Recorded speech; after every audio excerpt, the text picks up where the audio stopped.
A gente abre espaço para mais uma entrevista do Bastidores CNN. Seguimos repercutindo as últimas pesquisas que mostram a queda da aprovação do governo Lula. Um dos recortes que chama a atenção é a perda de apoio popular no Nordeste, região onde Lula costumava registrar índices expressivos de votação historicamente.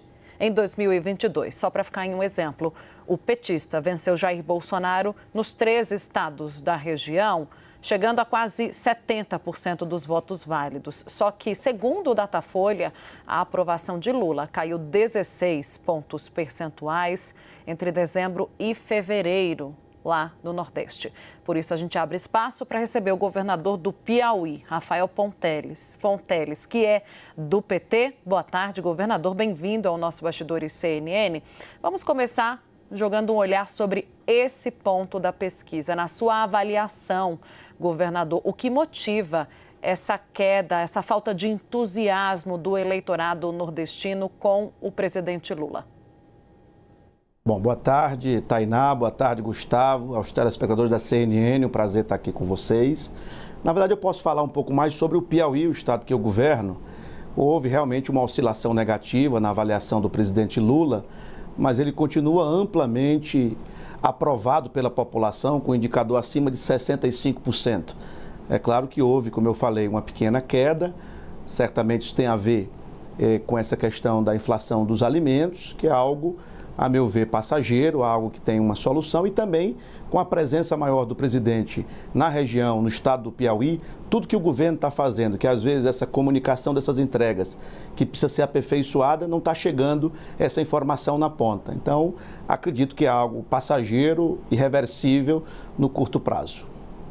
Governador, o preço dos alimentos é um grande problema hoje no país. A gente estava com ministro Camilo Santana há pouco, da Educação, dizendo que é um problema que o governo tem de resolver e isso impacta principalmente a população mais carente.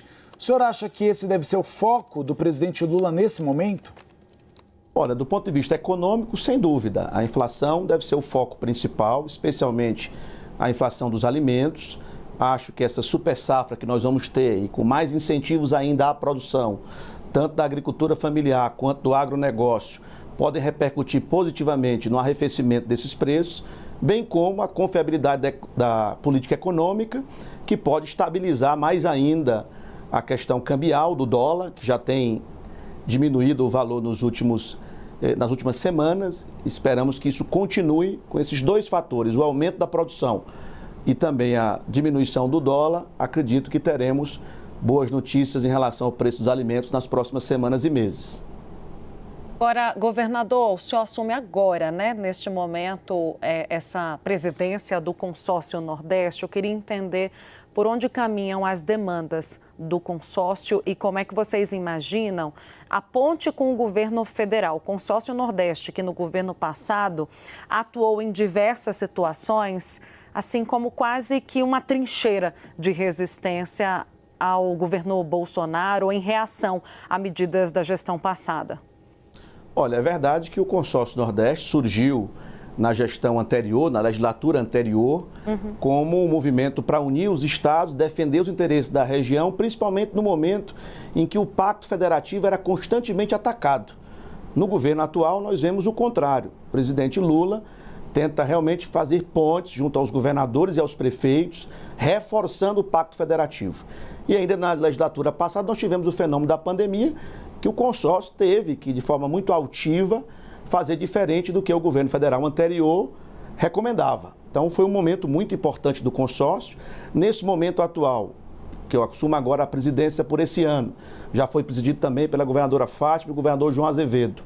O foco é fortalecer essa colaboração com o governo federal, defender os interesses da região, junto aos ministérios, junto ao Congresso Nacional, junto também aos tribunais superiores, porque há temas relevantes em todas essas esferas, e também colaboração de boas práticas. O consórcio tem esse papel, temos as câmaras temáticas para exatamente diminuir a curva de aprendizagem de um estado em relação ao outro, para uma política pública bem-sucedida, que foi feita em um estado, ser copiada por outro. Então, é uma experiência muito bem-sucedida e eu espero, ao longo desse ano, contribuir, dar a minha contribuição para fortalecer, defender os interesses da região, sobretudo na área econômica, e também compartilhar as melhores práticas entre os estados da região Nordeste. Governador, eu vou chamar o Pedro Venceslau, nosso analista de política, para fazer uma pergunta. O Ministério da Justiça e Segurança Pública está avaliando quais os estados estão aptos a receber dinheiros do Fundo Nacional de Segurança Pública para investir em câmeras corporais, e o estado do Piauí é um dos que está sendo avaliado. Um dos critérios que são determinantes para os estados receberem esse recurso é que as câmeras corporais sejam no modo ininterrupto e não no modo liga e desliga. É uma questão, inclusive, que divide São Paulo aqui. Queria saber, no estado do Piauí, as câmeras são ininterruptas? A ideia é que as câmeras sejam ininterruptas? O que o senhor acha sobre as câmeras que são no modo liga e desliga, como defende o governador Tarcísio de Freitas? Olha, nós seguimos a recomendação do governo federal. Então, estamos alinhados com o ministro da Justiça, com o Ministério da Justiça. Amanhã, inclusive, estaremos recebendo no Piauí a Secretaria Nacional de Segurança Pública para exatamente celebrar o início dessa operação com câmeras corporais. Então, será um processo gradativo. Eu acredito que essa medida de transparência é importante para as forças de segurança e para os cidadãos de forma geral. E, como nós sempre defendemos, o investimento em tecnologia, em inteligência e em integração é o melhor caminho para a gente combater a criminalidade. O Piauí tem conseguido reduzir os indicadores de homicídios por 2 anos consecutivos acima de 10% de queda, e também o crime de roubo e furto, sobretudo de celulares, uma queda superior a 40%, exatamente porque estamos investindo fortemente em tecnologia, inteligência, integração, inclusive com o Poder Judiciário, é extremamente importante, e tendo uma atuação firme no combate ao crime organizado, com muitas operações integradas que têm resultado realmente numa redução da criminalidade a partir da prisão desses criminosos que insistem em cometer esses crimes que muito prejudicam a nossa população, e é a prioridade absoluta da população e, portanto, é a prioridade do nosso governo. Governador, Donald Trump tem feito acenos preocupantes em relação ao meio ambiente. A gente vai ter a COP30 esse ano no Brasil. Como o consórcio do Nordeste está atuando para a preservação do meio ambiente? Olha, eu costumo dizer que o Nordeste tem uma grande oportunidade para o próprio Nordeste, para o Brasil e para o mundo, que é a transição energética.